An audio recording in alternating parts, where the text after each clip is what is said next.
Assalamu alaikum. I am Sidratul Muntaha. And I am Akib Hussain. In this semester, we have learned database management system. Together, we have made an application of property management system. That will help the particular company to maintain the records about their property and its customers. For instance, who has purchased the property and on whose name the property has been registered. So now move towards its problem statement. For a particular company who has several properties and whose customers are growing in large number, It will be difficult for them to maintain the records manually. So, we come up with a solution, that is, we have made a property management system for them. so now have a look of its methodology. First, we made a database design and complete its implementation. Then we made a Java GUI application for it. After that, we integrate the database with our GUI application. So now let's have a look at the database. We named it as Property Management System. It contains 9 tables and all these tables have their different attributes. We have made several classes for our application. The main class of our application is as.java. Here we have just called the sign-in form class, where in sign-in form we have just made the login page where a person will log in through this sign-in form. Then we move towards the main class, which is main.java. And here in the main class, we have implemented all the functionalities like buy, available, inquiry, and search. In insertion page, we have worked for the buy button where customer will buy a property. Then in search button, we actually work for the inquiry page where a person will search for the property, whether it is house, flat or plot. Then in available page, we have mainly worked on the available properties. How many properties are available in the database. Then we have the table of flat table class. Here it is just the result set of the search, and similarly the house table, and then the plot table, and then we have integrated all these classes through the MySQL connector. So now we will check its integration with the MySQL database. These classes connection with MySQL database. So we have connected these classes through a connector known as MySQL connector Java 8.0. Here we can check it in the reference libraries. It's basically a jar file. So and we can also check its integration through the code. Here we have written the class for name, its URL and its connection. Here it is its connection. So it was all about its classes and its integration with the integration of these classes with the MySQL database. Now let's have a look on the GUI application we have made for our database. When you run the application, this is the first page that will appear, that is the login page. If you have already an account on our application, then you have to sign in. Otherwise, you have to sign up first. I'm not inserting any data in these fields and I'm clicking on the sign in button.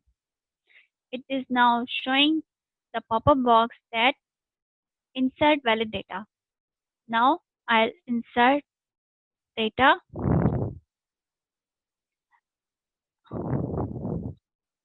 Now I have to sign up first, but I have already an account on this application named as Sidra as username. So it is saying me that this username is already taken. Take another username. Now I'm adding some number 10 after my name and clicking on the sign up button.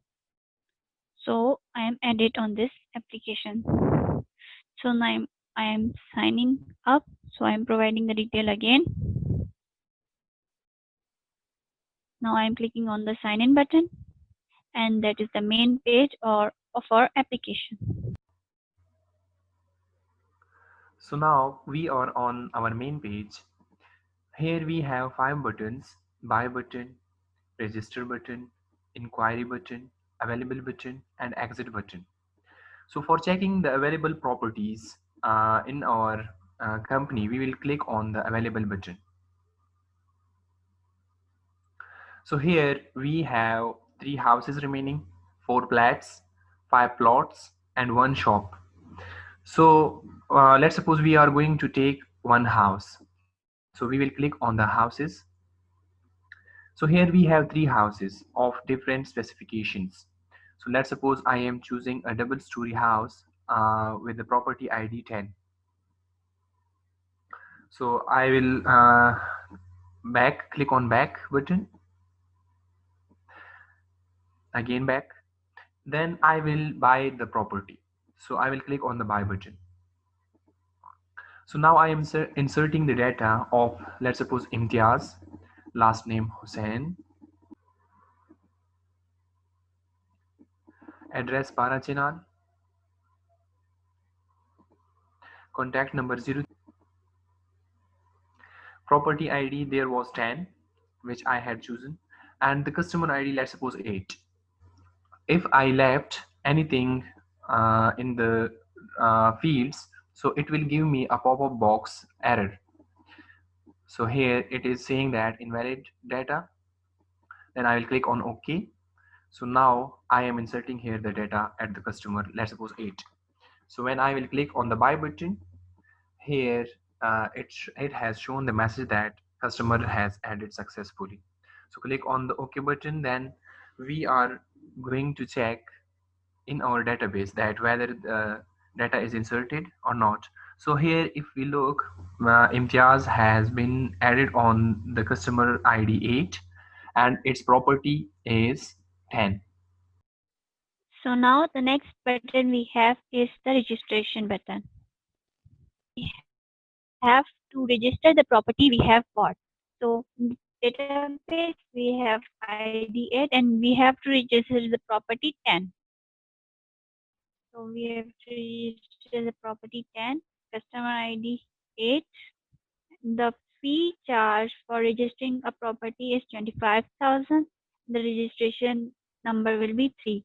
If we are trying to register any property we have not bought, then it will give a message that you have to buy the property first before registration. So we have actually bought the property number 10.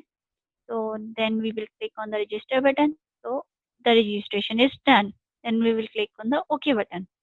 Now we are checking in our database that it is registered or not. So the property 10 with customer ID 8 has been registered.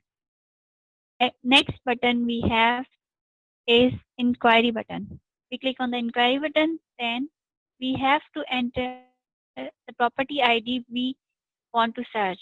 I'm searching here the property ID 6. It will provide all the details about the property ID. It is a house and its specifications. So now we will click on the back button. We have the exit button. When we will click on the exit button, our application will be powered off. So it was all about our project demonstration. Thank you so much.